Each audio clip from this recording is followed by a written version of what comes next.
Hey, what's going on? It is your good buddy Sam, and it's time for another exciting Max MSP tutorial.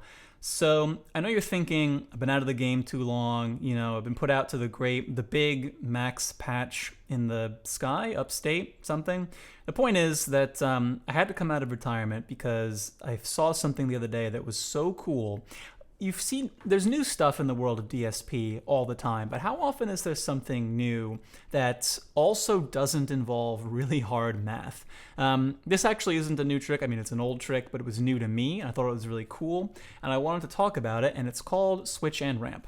Now, what is this technique? Well, this switch and ramp technique, the idea is you have a sound, and there's a click in the sound, and rather than compensate for it with some kind of crossfade or something, you just introduce a new signal to compensate for the discontinuity and get rid of the click. So maybe you have a situation like this.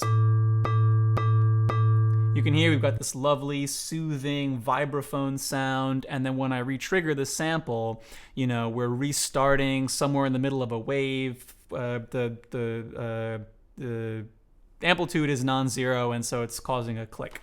And now, one of the things that you first learn how to do when you're getting started with Max is how to, use a ramp at the end of the sound and then start a new sound while the old one is fading out. It's a great way to learn poly and to get started with voice management. But there's actually a technique that lets you skip all that, or this sample and switch and ramp technique lets you skip all that, and just by introducing a little bit of magic. Can you hear it? The click is completely gone. It's incredible, I know. So how does this thing work? Well, let me show you. Suppose you have a situation like the following. So let's get a new note going here. Suppose you have something kind of like this. You've got your waveform here. It's waving along. And then right here, you're like, actually, I'm done. I want to start over. Give me a brand new, or I want to re-trigger my sample or something. And so you start from here, right? Well, this is a problem. You've introduced a discontinuity, right here. What are you going to do? Well, with the switch and ramp technique, what you do is you introduce right at this mark a little ramp that just looks like this. How tall is the ramp? Well, you measure this height here, the difference between where the sample is and where it should be, and that becomes the new height of your ramp. And then when you add these two things together, so you've got what did it look like? You've got the waveform, and you've got the new waveform here. And then when you add in this ramp, it looks something like this. This is the ramp being added in.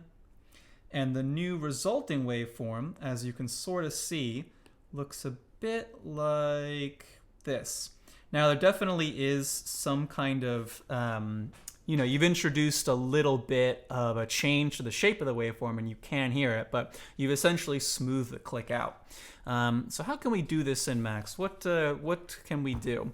Well, it's not a magic technique. You can't just drop switch and ramp wherever you want and have it just work. The basic idea is you have to know when the click is coming, whether it's because you're looping back around or re-triggering a sample or something.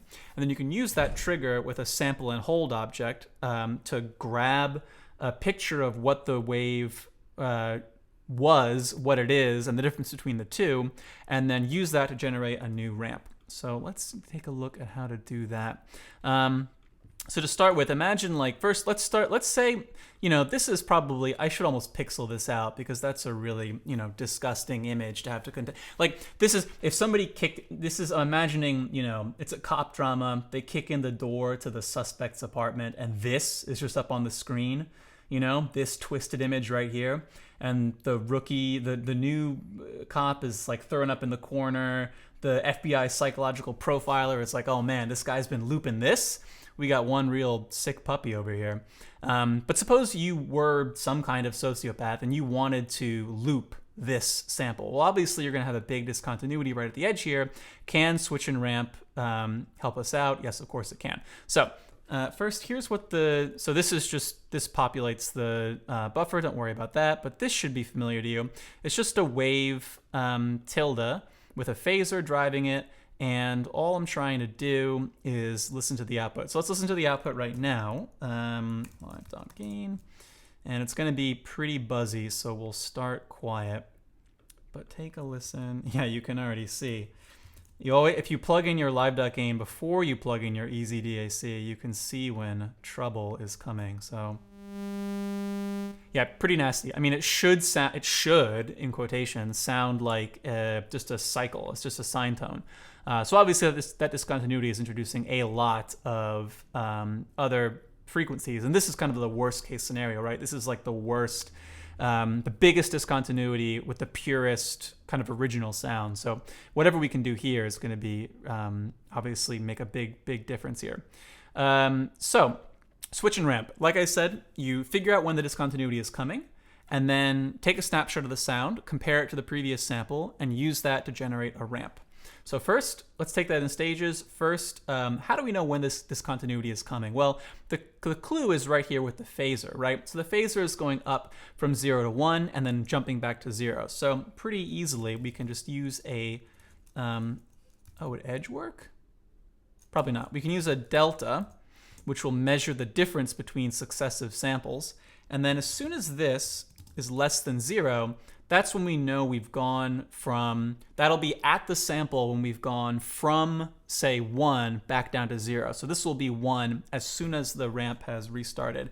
And I can use the new live.scope to show you what that looks like. So you can see, because of course this is phasors going relatively fast, but if I slow this thing down, you see we're getting a bunch of new, there's one little peak every single time the phasor wraps back around.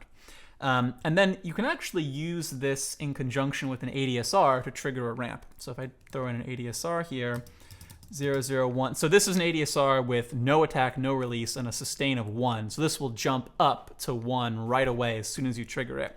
An ADSR you can trigger with a signal. I'm just going to give it a ramp of 2.5 for now. You can make the ramp extremely short, but here you can see a bunch of, this is what the little ramp is going to look like that we're going to use with our measured sample difference to add back to this signal. So I've got my ramp here. Now I just need to scale its height to be just what we want it to be. And what we want it to be is the difference between the sample before the ramp and the sample, the difference between the sample before the cut and the sample after the cut. So we'll just use not a detonate, delta again, only this time we're measuring the output of wave here. And then I'm going to put this into a saw, because if we don't put it into a saw, we want the kind of original height. We want to measure the original height of the ramp just once, right when the signal wraps back around, and kind of use that to scale the whole ramp, the whole envelope, rather than continuing to pick new samples for that over time. So I'm just going to take that, and then in order to know when to sample, well, that's easy. We can just use literally this signal right here, as I think we can. Just go like this. And so we'll grab a new sample as soon as we've detected that we've wrapped back around, and then multiply tilde, so that the ramp will be, you have to actually type the values correctly into this box. Can be tricky, typing correctly. You have to, so that scales the height of the envelope, and then if I just do subtract tilde to subtract from the signal this compensated value, we should hear a much smoother sound. And if we don't, then I don't know. Right? That's because the the frequency here is 1. Let's come back to like 180. So you can definitely hear that it's not compensated for completely. There's still, we've changed the shape of the waveform a little bit, but if you compare this to what it sounds like with, say, we switch probably could have made this a floating point box, huh? But if we make the ramp have no release, this essentially turns off our compensation, and here it is, again, with the compensation. And it's like night and day, right? It's a totally different thing. So this right here, this is kind of the magic. And if you were, making your own abstraction, this is kind of where you would start from. You have your signal coming in, and then every time you want to trigger the compensation, which comes out here, I guess you could do, it might even be better to do your abstraction sort of like this, right? So signal comes in here, signal comes out here, so you would associate this subtraction with this would be your abstraction, right? Signal comes in, you have a trigger here that you can use whenever you want in order to say, hey, now's the time for my compensation, and the compensated signal comes out here. So I mean, I think this is a pretty sick technique. You can use it just like this with phasor if you wanted to. I mean, we could do the same exact thing with so let's grab that vibes sample again. Come in here and get vibes, and grab this bit, and then if we take this as our signal and use this as our trigger, this should get rid of the clicks whenever we restart or re-trigger this sample. Yeah, and you can hear the click that you are normally getting when you wrap back around, it's totally gone.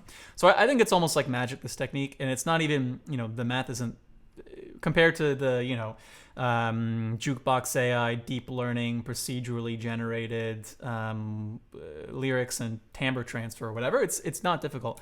So there are a couple of small things that I wanted to point out that I ran into when I was trying to figure out how to do this. One of which is that there's an interesting kind of thing going on with wave, play, and groove that make this technique, when you're using it in this kind of context, when you're trying to loop a sample, just something you got to watch out for. So you notice here that I kind of glossed over this multiplication by 0.99, which means that we're actually not using the full wavetable. We're coming right up to the end and then stopping. Now, why is that? So suppose I switch this back to 1 and then bring this back up. Suddenly our delay compensation or our click compensation, it's not really doing the job anymore, right? It's like not quite working. Why is that? So I'll show you that the problem or the situation is that wave, play, and groove all use some kind of well, there's actually two problems that you can see. So take a close look right here. So on the bottom, you can see the ramp that we're using to drive wave, and on the top, this is the output of the actual buffer. Two things that are important to point out here. First, you can see that when the phasor actually gets up to 1, it's picking the very first sample out of the buffer. So already we've got this kind of issue where the first sample of the actual point kind of at which the wrap back around has occurred in the reading of the sample is a couple of samples before when the ramp has actually gotten actually does its 0 to 1 transition, or 1 to 0 transition, I should say. So in other words, what I mean is the 1 to 0 transition, if you look back up at the sample that actually produces out of the wave tilde, you're already a little bit too late. Now, the other thing is this sample right here. So what's up with that?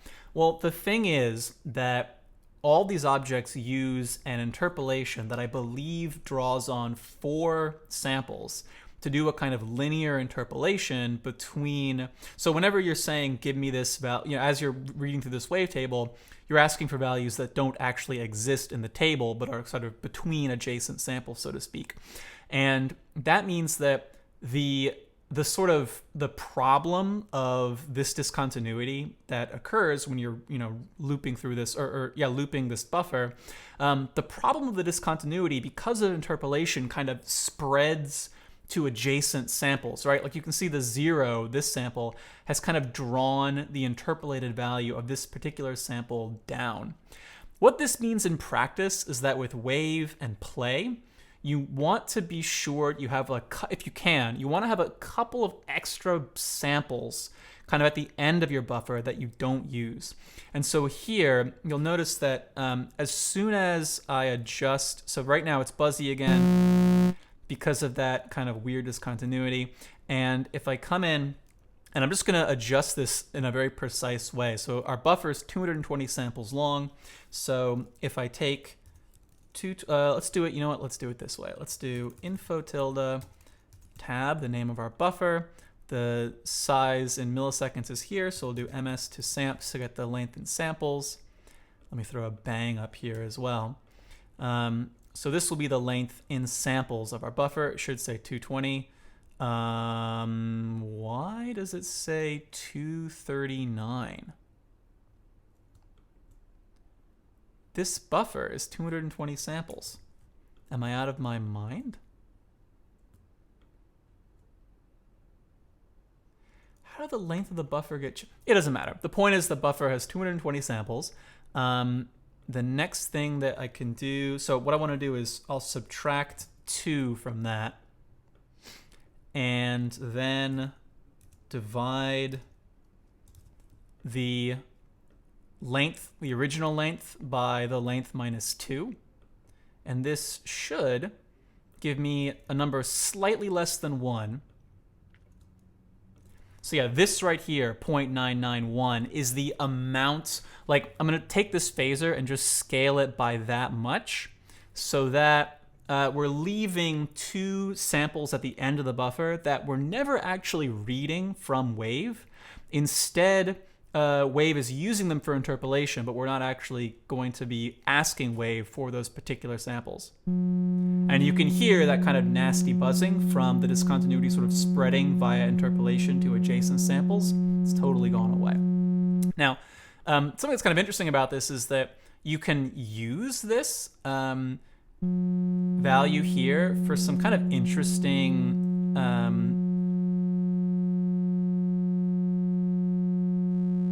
yeah, like you can start to bring in a little bit of grit if you want to, which maybe could be interesting. And if you do the same thing, not with Wave, but with Play, it's even stronger. So I'm going to whip this up with Play really quick. Play tilde, tab. And with Play, we need a phaser again. But instead of going up, I'm going to use the same minus 2 samples here. So here's the sample length minus 2. And I'm going to multiply the length of this phaser by this value here. And then let's bring in all this nonsense again. Connect it up. Cool, now let's listen to this. It should sound basically the same. 180. Or maybe it sounds like nothing at all. Why don't we hear anything? Phaser's going. Nothing coming out of Play. Oh, because I'm giving it here in samples, so I need samps to milliseconds. There we go. So there's that. One thing you can do that's kind of fun again is you can like use this for modulation a little bit.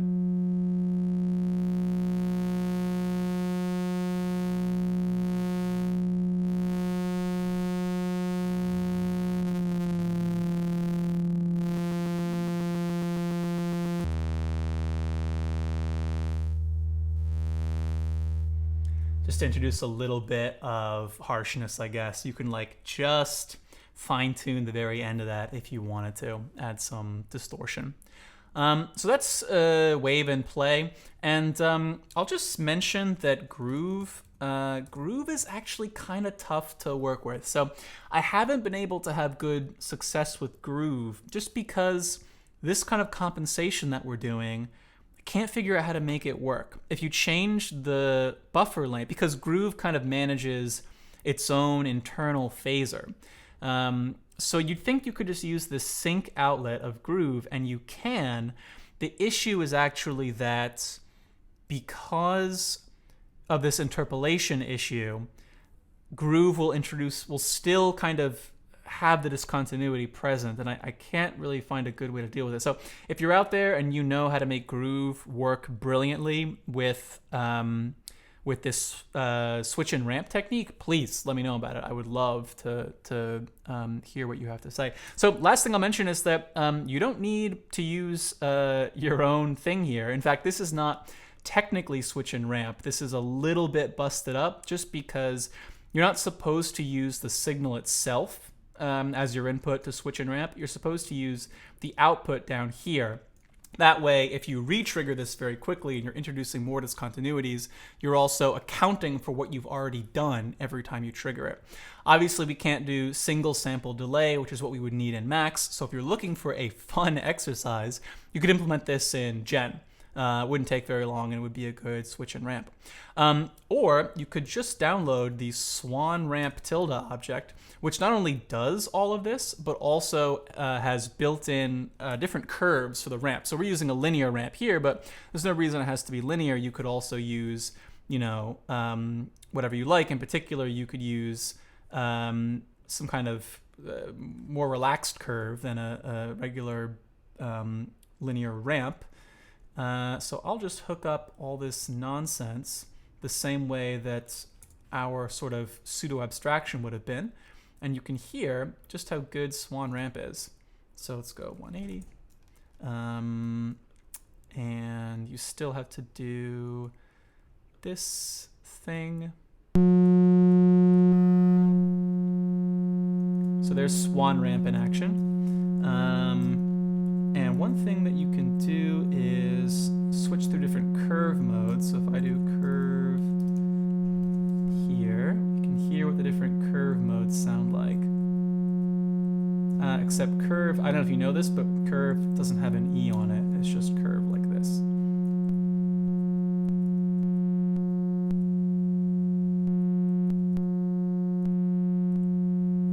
Subtly different sounds with respect to the looping. So with respect to the ramping, I should say. Or maybe I meant with the looping. It doesn't matter. Point is, this is switch and ramp. It's a wonderful, wonderful technique. I think that I'm going to be using it a lot in 2021. Thanks for watching. I hope you enjoyed, and I'll see you in the next one. Take it easy.